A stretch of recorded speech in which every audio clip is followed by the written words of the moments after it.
Hello बच्चों, ये प्रश्न को देखते हैं। तो प्रश्न में दे रखा है गैल्वेनिक सेल में इलेक्ट्रॉनों का प्रवाह होता है। तो यहाँ पे चार विकल्प दे रखा है। पहला में दे रखा है बाह्य परिपथ में एनोड से कैथोड की ओर। दूसरा दे रखा है विलयन में एनोड से कैथोड की ओर। तीसरा दे रखा है बाह्य परिपथ में कैथोड से एनोड की ओर। और चौथा दे रखा है विलयन में कैथोड से एनोड की ओर। आइए मुख्य अवधारणा की चर्चा करते हैं। मुख्य अवधारणा, तो यहाँ से अगर हम देखें तो गैल्वेनिक सेल दे रखा है। तो जो हमारा गैल्वेनिक सेल होता है ये हमारा क्या होता है, रासायनिक ऊर्जा को ये हमारा बदल देता है विद्युत ऊर्जा में। तो प्रश्न में हमसे क्या पूछा है, गैल्वेनिक सेल में इलेक्ट्रॉनों का प्रवाह होता है। तो इलेक्ट्रॉनों का प्रवाह किधर से होगा ये हमें देखना है। इसके लिए हम क्या देखेंगे, गैल्वेनिक सेल का चित्र देखेंगे। तो जो हमारा गैल्वेनिक सेल होता है यहाँ पे अगर हम देखें तो ये हमारा कोई विलयन होता है दो, और दोनों में हमारे क्या लगे होते हैं, इलेक्ट्रोड लगे होते हैं। एक हमारा इसमें इलेक्ट्रोड लगा होता है इसमें, और इसको अगर हम देखें तो इसको हम जोड़ देते हैं बैटरी से। और यहाँ पे हमारा क्या लगा होता है, लवण सेतु। तो ये जो हमारा इलेक्ट्रोड होता है ये हमारा जिंक का होता है, और ये हमारा क्या होता है, कॉपर। और यानी कि अगर हम देखें तो हमारा ZnSO4 जिंक सल्फेट, ये हमारा क्या होता है, कॉपर सल्फेट। यहाँ पे हमने क्या देखा, यहाँ पे जो हमारा एक जिंक का इलेक्ट्रोड है, हमारा कॉपर का इलेक्ट्रोड है। तो जो हमारा जिंक का इलेक्ट्रोड है इसको हमने जिंक सल्फेट के विलेन में डाला है।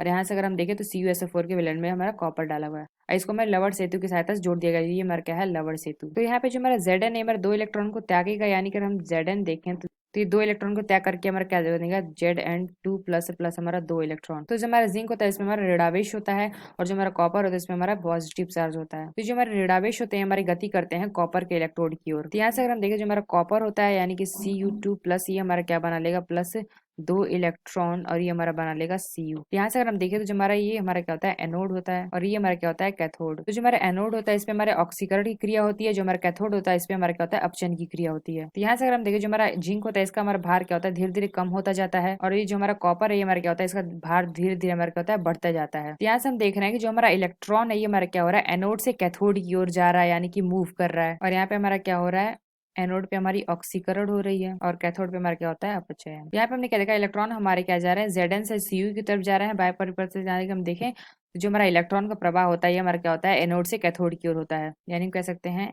एनोड से ये हमारे क्या जाते हैं, कैथोड की ओर इलेक्ट्रॉन। तो प्रश्न में हमसे क्या पूछा गया था, गैल्वेनिक सेल में इलेक्ट्रॉनों का प्रवाह होता है। तो पहला क्या दे रखा है, बाह्य परिपथ में एनोड से कैथोड की ओर। तो यहाँ पे हमने वही बताया था कि जो हमारे बाह्य परिपथ से हमारा क्या होता है, एनोड से कैथोड की ओर हमारे जो इलेक्ट्रॉन होते जाते हैं। यानी हम कह सकते हैं जो पहला विकल्प है ये विकल्प हमारा सही है। तो बी अगर हम देखें तो बी हमें क्या दे रखा है, विलयन में, तो हमें विलयन में नहीं होते हैं, बाह्य में होते हैं। यानी हम कह सकते हैं ये विकल्प हमारा गलत है। सी क्या दे रखा है, बाह्य परिपथ में कैथोड से एनोड की ओर, तो यह विकल्प हमारा गलत होगा, क्योंकि यहाँ पे हमें क्या जाता है, एनोड से कैथोड की ओर जाता है। तो अगर हम डी देखें तो डी विकल्प भी हमारा गलत होगा।